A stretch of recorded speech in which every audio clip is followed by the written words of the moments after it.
everyone, it's Billie Shepherd. I can't quite show you the whole of my house yet because we're still renovating, but I'm going to show you a sneak peek of my kitchen.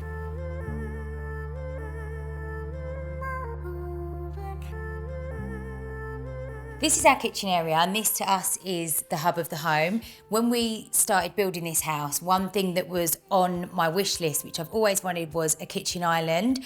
I feel like this is the area where all the kids will sit down and do their homework, have breakfast. If we're entertaining, people can sit up here.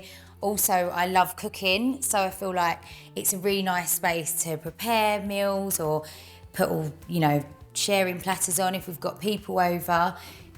This cupboard is kind of like a larder cupboard. So another thing which I really wanted in this kitchen was to have things like my kettle, my toaster, all of like the teas and coffees and stuff away. So it's easy and accessible for me to use when I'm making tea and coffee, but then also you can just shut the doors and hide it all away. So here we've got a coffee machine, microwave, 2 ovens, and another thing which I really wanted as well in this house is warming drawers. And then over here, most importantly, the wine fridge, which hasn't actually got much wine in it at the moment.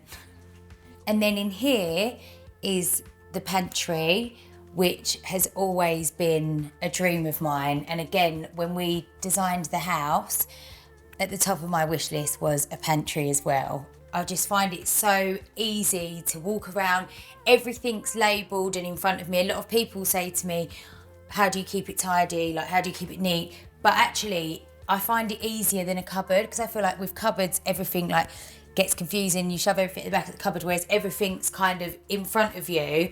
And then in the drawers, you've got crisps, biscuits. This is the refill cabinet. So things like, spices or extra cereal that we've got or extra biscuits, we put everything in here. And then everything else is pretty much on display.